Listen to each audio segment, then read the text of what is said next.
compromise at the bathhouses. There goes Rubio, a little punk.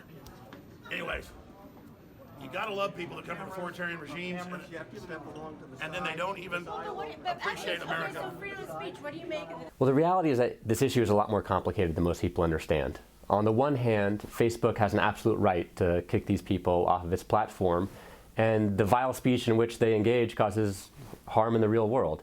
On the other hand, there's a risk that Facebook embracing the power to decide who gets to speak and who doesn't get to speak in the largest online discourse ever constructed is a dangerous proposition. The idea that a single company will decide these questions will create a risk that others whose opinions we value more than, say, Alex Jones will also get silenced.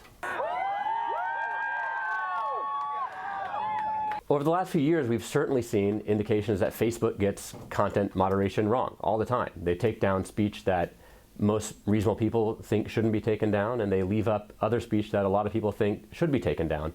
These are very, very hard decisions. There's also the risk, though, that the focus on these episodic, spectacular instances of censorship by Facebook distracts from what may be a more significant form of content moderation that Facebook engages in every day. And that is the decision they make every time you open your Facebook feed to show you some content and not other content. This algorithmic prioritization is a much more significant form of content moderation that Facebook engages in, but we know relatively little about it, and yet it may ultimately decide who gets seen and who doesn't get seen online. Every time we die, they give us a symbol, no substance. Whether we should distrust the social media companies in the same way we distrust the government, that's the existential question of our time. Are the social media companies stand-ins for the government in this particular context? And I think it's a very hard question.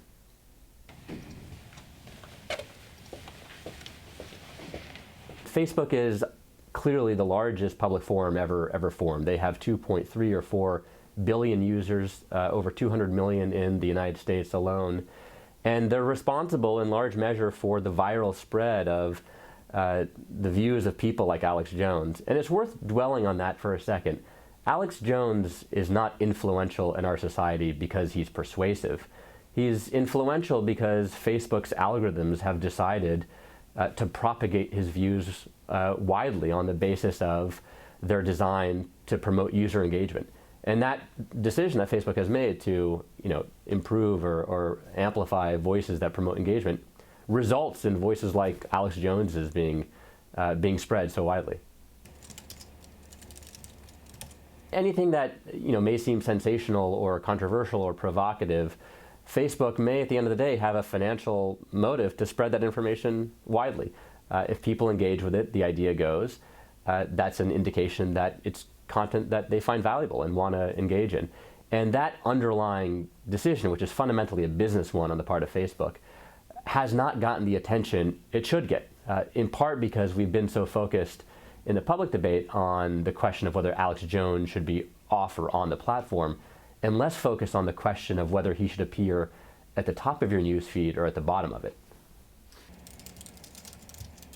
I think Facebook has competing business motives here. There have been many people calling for people like Alex Jones to be kicked off the platform, and so it's not surprising that the companies are responding to pressure from the rest of their users to clean up the platform. The concern is that as soon as Facebook embraces the role of censor, there'll be pressure on it to censor more and more, and that it'll get it wrong over time. And historically, those who will bear the burden disproportionately of that censorship will be marginalized communities. Today it's Alex Jones, but tomorrow it may be a marginal voice that we value a lot more than, say, Alex Jones. Here, Facebook is an entirely private actor, and they are entirely free within their legal rights to decide who is on the platform and who isn't. So the question that we're talking about isn't a constitutional one, it's not a legal one, it's really a policy one. It's a question about what free speech means broadly in a society like ours. And it's a complicated one, and one where people are going to have different views, and the ultimate answer is likely not going to be Facebook should censor or Facebook shouldn't censor. The question will be, what do we mean by censorship online, and what level of it are we willing to tolerate with what safeguards for the inevitable mistakes that will happen.